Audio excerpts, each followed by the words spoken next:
Buen día, doctores y doctoras. Buen día, doctor. Bueno, como ayer ustedes han disertado, la parte de displasia no vamos a recapitular. Lo único que vamos a hacer es orientarlos en la parte de lectura de los rayos X. Así que vamos a pasar a eso. Entonces, vamos a ir viendo que quiero que se graben un poco esta imagen porque normalmente es como así es como se ve. Si no se escucha o no entienden algo, me interrumpen, doctores. Si no, voy a dar por entendido que saben y vamos a seguir dando la clase. Entonces, normalmente es así como nosotros vamos a ir viendo la parte de la radiología. La parte proximal del fémur, la cabeza femoral, el acetábulo, todo este acetábulo, que es lo que se ve en la radiografía, porque en la radiografía se ven las partes osificadas, las partes óseas.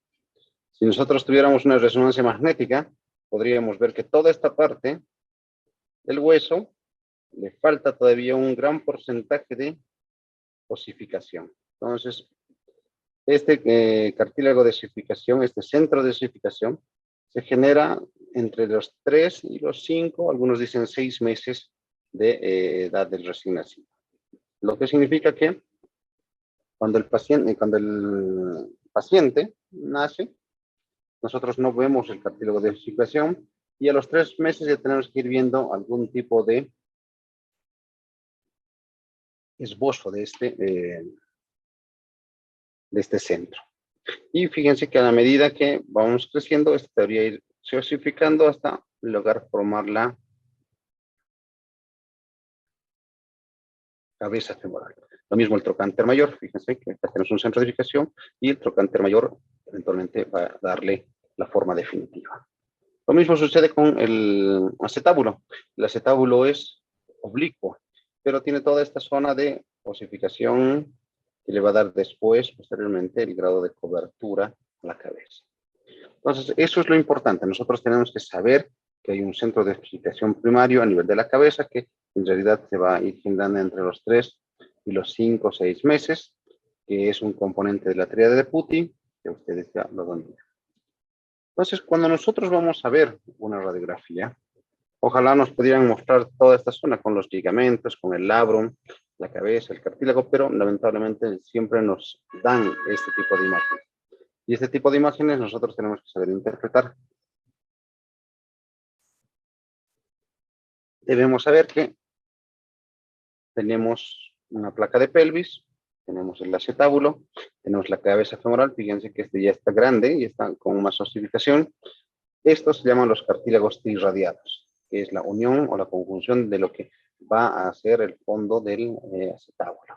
Entonces nosotros tenemos una amplia gama para que nosotros podamos identificar estas zonas y podemos hacer nuestros trazados.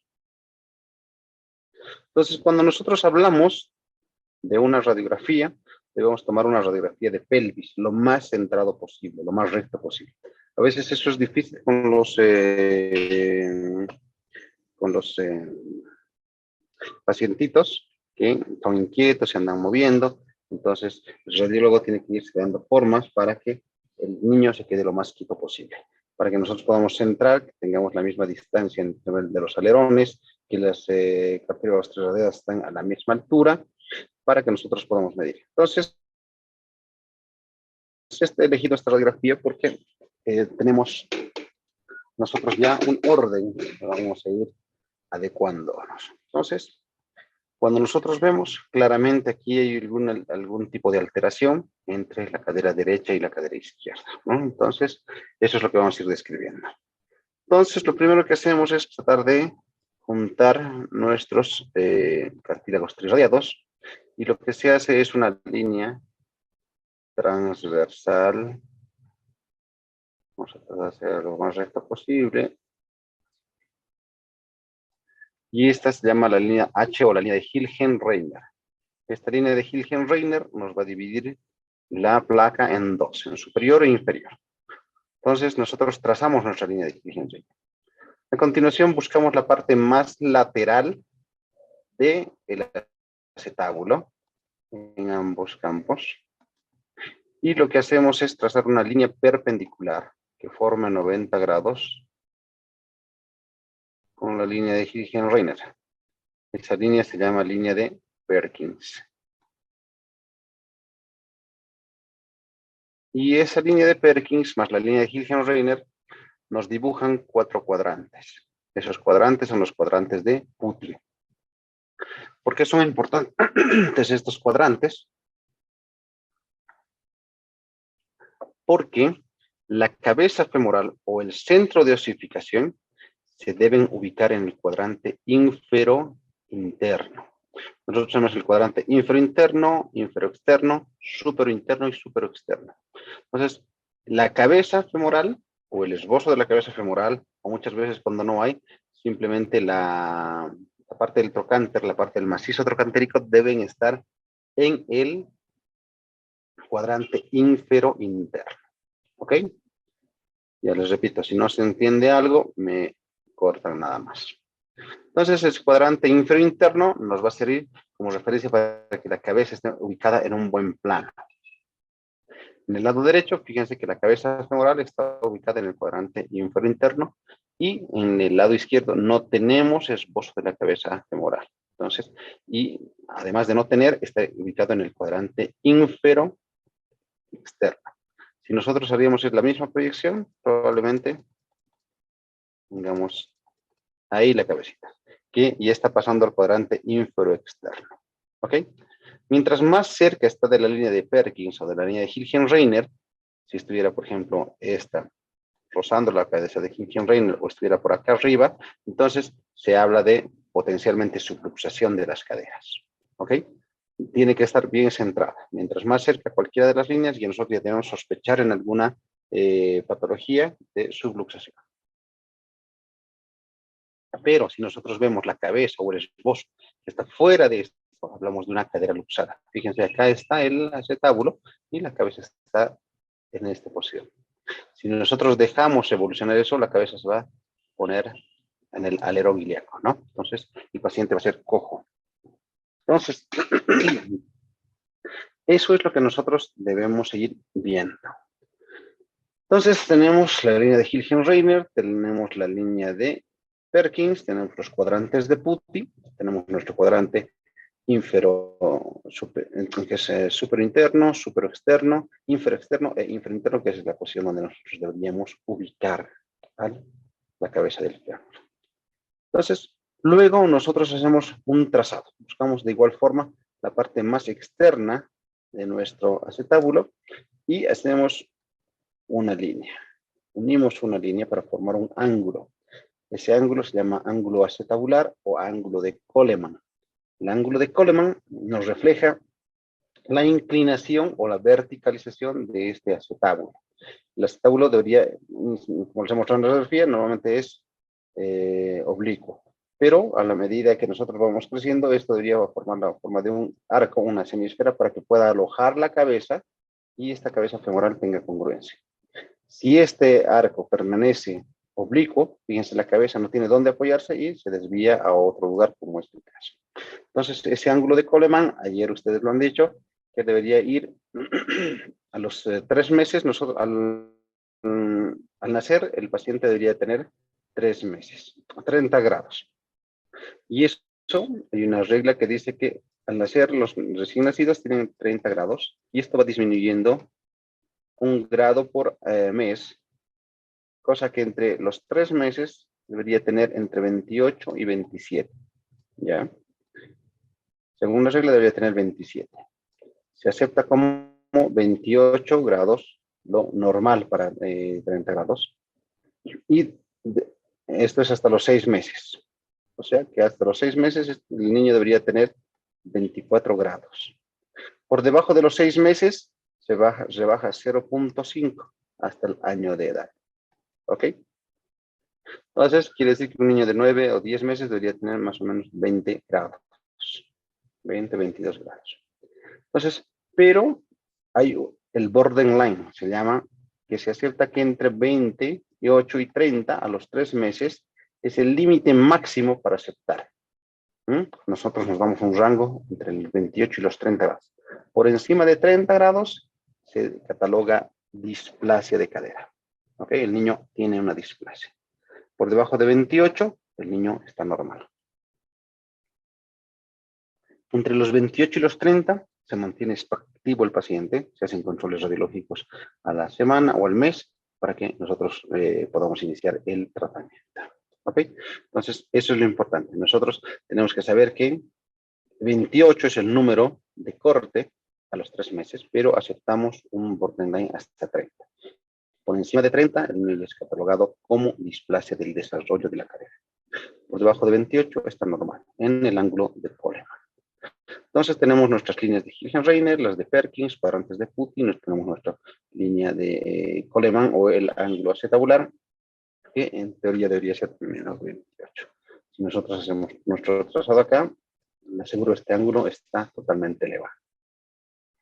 Algo que es bastante importante, denme un segundito, por favor, están llamando de emergencias.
Gracias por la espera, doctores. Entonces, recapitulando, hemos visto la línea de Hilgenreiner, la línea de Perkins, los cuadrantes y el ángulo de Coleman. Entonces, con eso ya tendríamos que saber. Muchas veces, esto ocurre con los médicos generales y con los pediatras, que solo se fijan en el ángulo. Entonces, ellos ven mayores de 30, dicen displasia. Muchas veces encuentran 28 y no encuentran todas las otras deformidades y lo catalogan como normal. Y después los pacientes llegan como cogitor. Entonces, en el análisis de la radiografía se encuentran estos análisis que son básicos. Vamos a ver, les voy a mostrar cómo después se hace mucho más complejo, pero eso lo manejan los ortopedistas infantiles. Otro arco, una línea que es bastante importante, es el ángulo de Shenton-Menard. El arco de Shenton-Menard es una línea que se traza por la parte más baja, superior del agujero obturatriz y debería coincidir con la parte media del macizo trocantérico. Esta congruencia debería ser perfecta. Si se fijan en este lado,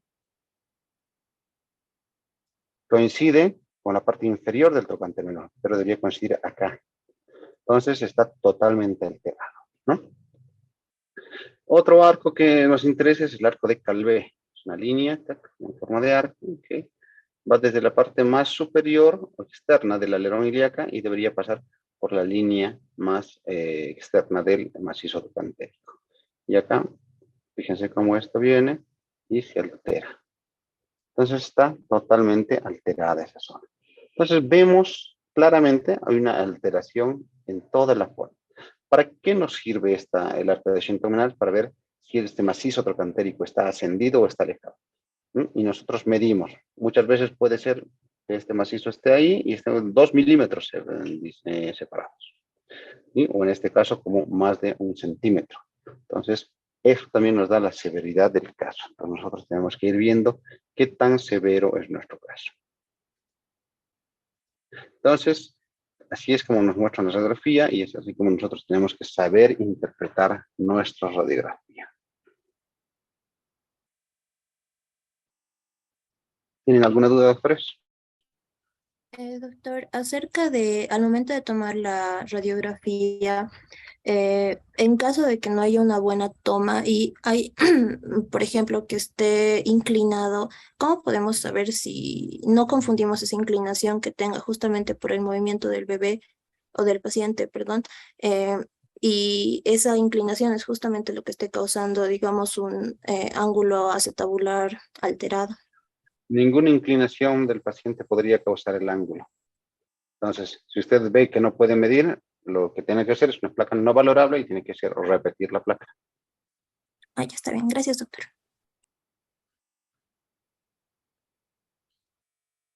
¿Ya? Entonces, nosotros vamos a ir viendo los signos de Turner Signs, después vamos a ver, haciendo la proyección de dónde debería estar la cabeza inicialmente, pero como digo, eso lo hacen normalmente los ortopedistas infantiles.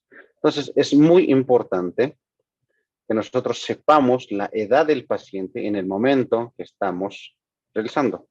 No es lo mismo valorar un niño de 3 meses que tenga un arco o un ángulo de 30 grados, que podría estar en el borderline el paciente, que un paciente que tenga 6 meses y que esté con los mismos 30 grados. Entonces, este niño probablemente esté con un límite de que digamos es displasia de cadera. Hasta que no se compruebe lo contrario, este niño está en el rango normal. Pero un niño con 30 grados, este ya es displasia del desarrollo de la cadera. Entonces, por eso es sumamente importante que nosotros conozcamos la edad y hagamos esa correlación ósea. Sí, nosotros tenemos que saber que el niño nace con 30 y a los 6 meses debería estar más o menos con 24 grados, ¿no? Entonces, eso es lo que nosotros deberíamos saber. Pero eso también sucede. Está con 30 grados y lo normal era menor de entre 28 y 30. Entonces está normal. Pero ese niño va a evolucionar lentamente a una displasia de cadera mucho más severa, ¿no? Entonces, mientras más antes se detecte el problema, mucho más antes podemos hacer el tratamiento y eso métanse en la cabecita. Esta enfermedad tiene 100% de cura si nosotros la hacemos bien, si nosotros diagnosticamos bien y si nosotros hacemos un tratamiento adecuado. 100% de cura. Después de que nosotros pasemos al año y hayamos fracasado con el tratamiento conservador y tengamos que hacer un tratamiento quirúrgico, el niño va a centrar la cadera, va a poder caminar, pero esa cadera nunca va a ser normal. Y sabemos que va a desarrollar artrosis en un futuro. Pueden ser 20 años, 30 años, 10 años, 50 años.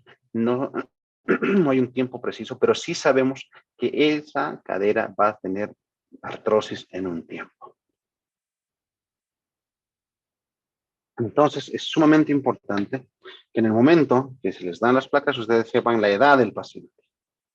Entonces, por ejemplo, esta es una placa que muchos dirían no es valorable, ¿sí? Está medio penetrada, que es medio blanda en la parte superior, pero lo que me interesa ver a mí es la cadera. Yo puedo distinguir el acetábulo, puedo distinguir la cabeza. Me es un poco difícil hacer esto, pero se tiene que hacer. Muchas veces en el campo tenemos ese problema cuando las mamás nos llevan y es imposible que nosotros podamos volverle a hacer repetir la placa a la señora. Entonces tenemos una placa AP de pelvis bien posicionada, valorable. ¿Dónde podemos evidenciar? ¿Qué? Haciendo nuestra línea de Hilgen-Reinert, nuestra línea de Perkins, nuestro ángulo de Coleman, y lo que vemos es, fíjense, tenemos una ausencia de la cabeza femoral en el lado izquierdo y aquí tenemos un esbozo, tenemos un pequeño esbozo. Lo que no sabemos es qué edad tiene el paciente. Puede ser que tenga 3 o 6 meses. Entonces, por eso es importante conocer. Por las dos, disminución de las ossificaciones, el paciente parece que es entre los 3 y 4 meses. Fíjense que todavía no se ha cerrado en absoluto la sínfisis del pubis, ni tampoco el agujero obturador. Entonces, en eso nosotros tenemos que ir bien. Entonces, pero fíjense que las dos caderitas están en el cuadrante ínfero externo, las dos. ¿Ok? Tenemos una ausencia del núcleo de ossificación en el lado izquierdo y tenemos una hipoplasia de la cabeza femoral en el lado derecho. Tenemos y hacemos nuestro arco de Shenton. Fíjense que en ambas caderas está alterado. Debería pasar por acá, por el cuello, por la parte más inferior del cuello. Entonces está totalmente alterado. Nuestro arco de Calvé, este tal vez nos dificulte porque no tenemos una visión adecuada. Pero fíjense que con todo eso, nosotros podremos decir displasia del desarrollo de la cadera. Pero, si este va solo donde un médico general o de un radiólogo y este le hace sus trazados, fíjense cuánto es el trazado. 26 grados. Con 26 grados, en un niño de 3 meses, yo diría que esto es totalmente normal, ¿no?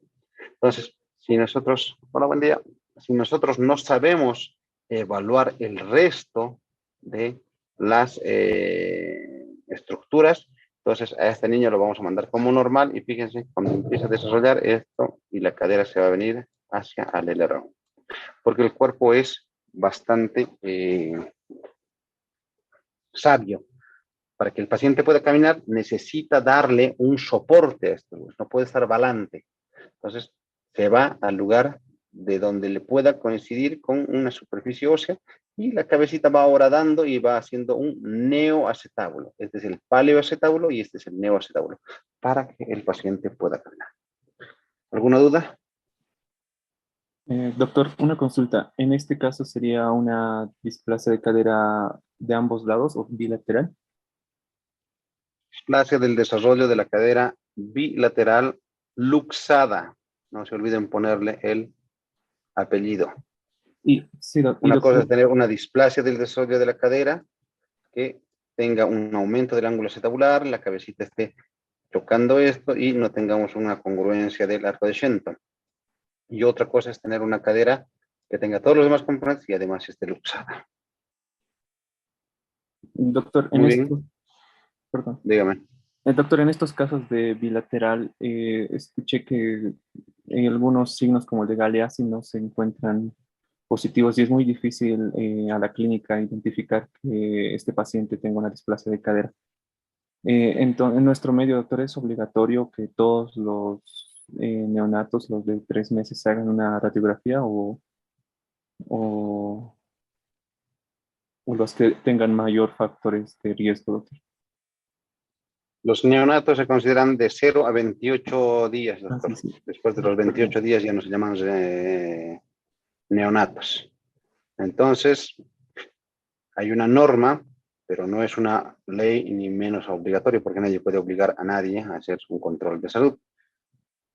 A los 3 meses, si es visto por el médico general o el pediatra o el traumatólogo, quien sea, tiene que solicitar como parte del chequeo médico del niño sano una radiografía.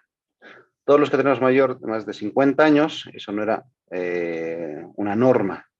Y por eso todos los de la generación mía, si nosotros hablamos, unos 4 o 5 de cada 10 tiene algún tipo de problema en su cadera.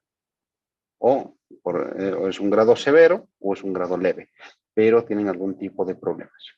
Eso ha disminuido bastante, aunque debería ser en 0. En algunos países muy desarrollados eso es 0, como en Suiza, que los detectan ya desde el momento antes de nacer, les hacen una ecografía, y si los niños tienen algún tipo de riesgo, o se les inicia el tratamiento desde que nacen. Eso es medicina preventiva. En nuestro caso, en nuestro medio, todavía nos cuesta educar a los médicos generales o a los pediatras para que nos envíen los pacientes a los 3 meses a nosotros. Y mejor si es hacia los ortopedistas infantiles, que son los encargados de ver los niños y estas patologías. Entonces, eso es lo que nosotros tenemos que ver. Este es el trazado que nosotros hacemos con los lápices del cuadrante trirradiado. Fíjense que igual en el lado izquierdo está entre los 4 cuadrantes la cabeza y en la cabeza derecha está en el cuadrante superior externo. De todas maneras es una displasia del desarrollo de la cadera bilateral, luxada. Fíjense, este ángulo es bastante importante. Creo que acá medí 38 y acá no sé cuánto estará la medición, pero debe estar muy similar, 38, 40. Los arcos de Shenton están totalmente alterados, el arco de Calvé también está totalmente alterado, entonces hay una alteración en la forma. Entonces es una displasia del desarrollo de la cadera bilateral luxada. Ustedes ya deben saber la clasificación de Tonis, que clasifica según el cuadrante que se encuentre. Eso ya lo han visto ayer, no vamos a repetir. Muchas veces también podemos tener este tipo de patologías. Fíjense cómo estas hipoplasias nos van marcando estas zonas. Y nosotros tenemos alteraciones a nivel del acetábulo. Fíjense, este acetábulo no es conveniente para esta zona. ¿Por qué nosotros les ponemos el arnés de Pavlik? Si nosotros los dejamos y la creencia que tiene nuestro género, o que es nuestra raza, es juntarles las piernitas, aducirles las piernas, para que precisamente no se descaderen. Les ponen unos aguayos, les ponen para tratar de sujetar eso. Pero fíjense, la cabeza del fémur, si ustedes recuerdan, tiene 130 más o menos 5. Entonces, si nosotros juntamos las rodillas, la cabeza siempre va a apuntar hacia esta dirección por el valgo que tiene. Siempre va a ir juntando. Si nosotros juntamos la parte de las rodillitas, la parte de las caderas se va a ir hacia afuera. Entonces, si nosotros abrimos las piernitas, estamos dirigiendo hacia el cartílago trirradiado. Ese es el beneficio. Y esto se demuestra,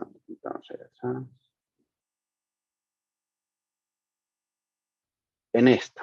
Esta es la proyección que se llama proyección de Lowenstein o proyección de ancas de rana.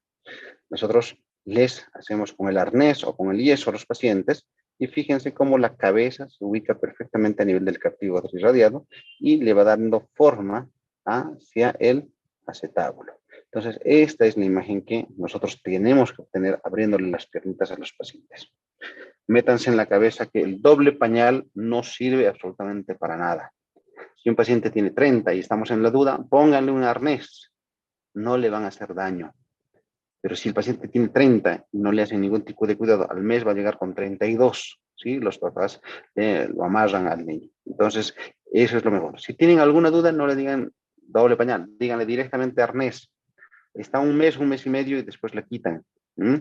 ¿Cuándo es el borde? Pero cuando ya ustedes tienen una displasia bien restringida, bien diagnosticada con 32 o con 34, el tratamiento mínimo son 3 meses, nunca antes de los 3 meses. ¿Ok? Nunca antes de los 3 meses. Que puede ser más, pueden llegar a utilizar 4, 5, 6, 7, 8, 10 meses el arnés, y después de eso, si no mejora, hay que ponerle un aparato de yeso, y después del año el paciente no mejora, hay que operarlo. Entonces, esta es la proyección de Lowenstein que nosotros debemos obtener. Entonces, siempre fijarnos en las cabezas femorales y vemos el central.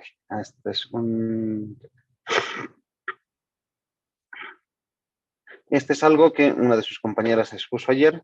¿Cuál es la diferencia de una cadera teratológica y una displasia de cadera?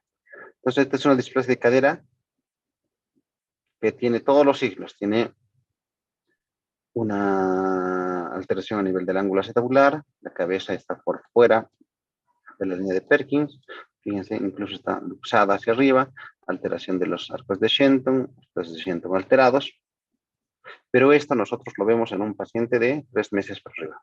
Esta es una cadera teratológica, que el paciente ya nace luxado. Es un paciente con una alteración muy severa. Fíjense, tiene una agenesia del sacro, no tiene este sacro, y la pelvis está como una pelvis en alas de mariposa. Fíjense dónde está la cabeza femoral. La cabeza femoral nunca ha chocado con ni siquiera el borde externo del alerón, y en este caso está chocando con el alerón.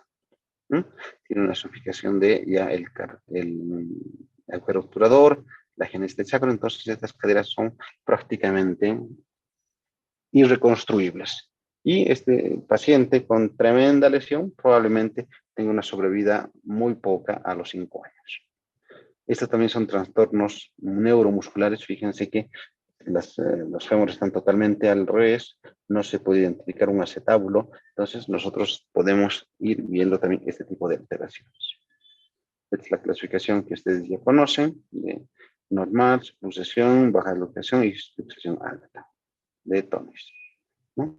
Fíjense en este caso, un paciente ya mucho más grande, fíjense dónde está, este es el neoacetábulo, o el paleoestábulo y el neoacetábulo, dónde está horadando las cabecitas femorales para tener una sujeción, para que el niño pueda caminar. Y eso es lo que nosotros tenemos. Y esta es la férula de von Rosen que les decía. Este es un niño, seguramente un gringo, hemos sacado esta de una revista de Suiza o Alemania, no me acuerdo, pero fíjense, nace inmediatamente, y sabemos que nace porque todavía tiene presente el cordón umbilical, y le ponen esta férula para que a los 3 meses este niño ya esté totalmente sano. ¿Ok? Entonces, esa es patología del primer mundo, esa es medicina del primer mundo. Nosotros todavía seguimos luchando acá con que les pongan algún tipo de arnés. ¿Alguna pregunta, doctores? Doctor, disculpe, sobre la clasificación de Tonis, había leído en algún artículo que esta llega a tener una limitante, no sé, esto, si bien se llega a utilizar en la clasificación radiológica que se realiza, menciona que la limitante sería los centros de osificación de la cabeza femoral. Estos muchas veces quizá no lleguen a presentarse, a observarse en la placa radiográfica, y esta podría hacer variar, doctor, esto, ¿qué tan cierto o qué tan efectivo sería la clasificación de Tonis? Si tiene una clasificación que ha estado escrita en una revista indexada, ha pasado por todos los filtros y es una clasificación válida. Lo que ustedes hemos visto hace un momento, esta es la clasificación de Tonis, donde podemos ver no necesariamente tenemos que ver el centro de osificación, tenemos que ver el macizo trocantérico. Si yo sé que el macizo trocantérico está en la inferoexterna, o en la superoexterna, o en la intermedial, sabemos que está luxado el paciente. Y hacemos la proyección. Hacemos dónde debería estar la proyección, pero eso es un tema de los ortopedistas. Nosotros hacemos una regla de dónde debería estar el centro de la cabeza, y según eso no necesitamos ver la cabeza, sino nosotros necesitamos saber en qué cuadrante se ubica. ¿Ninguna otra duda más? Muy bien. Entonces, hemos visto su grado de participación. Entonces, el día de mañana, si quieren, estudian la parte de osteomielitis. Vamos a dar la parte de osteomielitis, doctores. Así que vamos a dar. Si quieren participar, mañana participan. Así que están en eso. ¿No hay ninguna otra pregunta? Doctor, en cuanto al tratamiento de la displasia teratológica, es solamente cirugía, ¿no? Ya que esta desarrolla otras malformaciones como pie equinovaro, Ese paciente se va a morir antes de que usted le pueda hacer todos esos tratamientos. Las displasias neuromusculares o esas agenesis que he mostrado tienen un nivel de sobrevida muy alto o muy bajo. Significa que solo el 30% sobrevive a los 5 años. O sea, de 100 niños, 70 se mueren y 30 quedan secuelados. Y normalmente no son muy severos. Y ahí usted le hace todos los tratamientos que quiera. Gracias. Muy bien. Listo, doctores, nos vemos el día de mañana y hablamos de osteomielitis. Hasta luego. Hasta mañana, doctor. Muchas gracias.